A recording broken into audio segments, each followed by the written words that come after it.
आप अभी सनातन की बात कर रहे थे। सनातन धर्म के जो सबसे बड़े व्याख्याकार हैं वह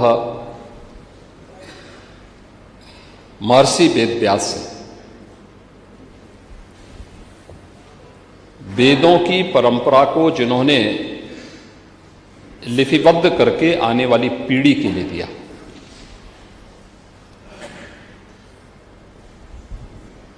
उन्होंने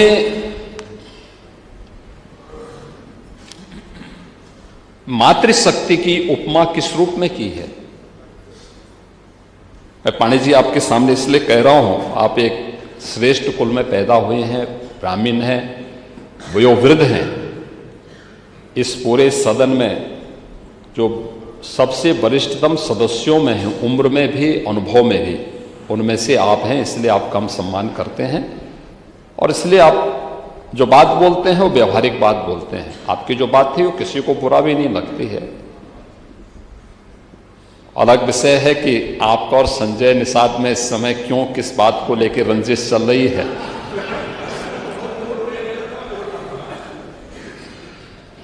और लगता है कि आपकी पोखरी का भी ठेका करके आ गया लगता है।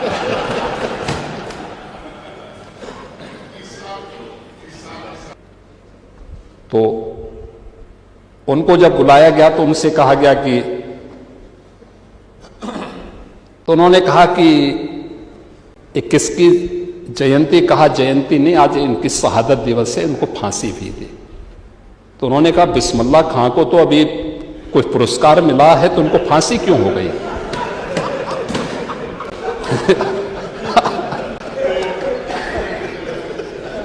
इनके शिक्षा मंत्री, इनकी सरकार में जब ये अंधेर नगरी चौपट राजा, यही तो कहते हैं, इसी को कहते हैं। वो कहते हैं कि बिस्मिल्लाह खां को तो अभी पुरस्कार कोई मिला था और उनको फांसी क्यों हो गई है? उनसे कहा गया कि अच्छा वो मंच पे भी गए, तो मंच पे भी उन्होंने कहा कि बिस्मिल्लाह खां को जो है पता नहीं क्यों फांसी दे दी गई। और तो नीचे से एक सज्जन ने कहा कि साहब ये बिस्मिल्लाह खां ने, ये पंडित राम प्रसाद बिस्मिल हैं, कहा कि तू जरूर भाजपाई होगा, भाग हमारे कार्यक्रम से। ये इनकी सरकार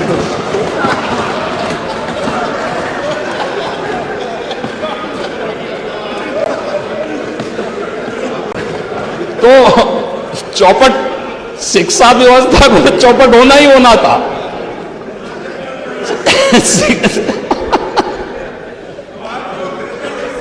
शिक्षा तो चौपट होती ही होती। जहां अधिकारी मंत्री को नहीं जान पा रहा है और बिस्मिल्लाह खां और राम प्रसाद बिस्मिल में अंतर आपका शिक्षा मंत्री नहीं महसूस कर रहा था, तो उसको तो चौपट होना ही होना था। तो वहां बच्चे नकल नहीं करते तो क्या करते? वहां नकल नहीं करते तो क्या करते? और यही आप कर रहे थे उत्तर प्रदेश के अंदर। आज प्रोजेक्ट अलंकार से, देखिए होता है, कृतज्ञता ज्ञापित करने का भाव होता है। देखिए मैं आपको सही बताऊं, ये कहानी नहीं, मैं सच्चाई आपको बताऊं, मेरे पास प्रमाण है, उसके प्रमाण है। देखो हम इस सदन में आ रहे हैं तो उन बातों को बोलते हैं जो पांडे जी जैसे व्यवहारिक बात कर रहे थे, वही व्यवहारिक बात में बोल रहा, वही व्यवहारिकता है। लेकिन एक भाव होता है, हम में से कोई भी व्यक्ति जिस विद्यालय में पढ़े होते हैं, भाई हम लोगों के समय में पब्लिक स्कूल नहीं थे, मॉडर्न स्कूल नहीं थे। बेसिक शिक्षा परिषद के स्कूलों में या गवर्नमेंट इंटर कॉलेजेस में या जो गवर्नमेंट एडेड कॉलेजेस थे, उन्हीं कॉलेजेस में सभी लोग पढ़े थे।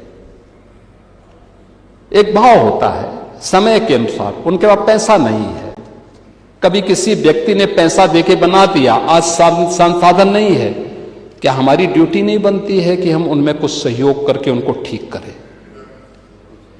प्रबंधन में कब्जा करने की प्रवृत्ति तो हमने सुनी है, लेकिन कोई व्यक्ति आगे आकर के करे इस काम को,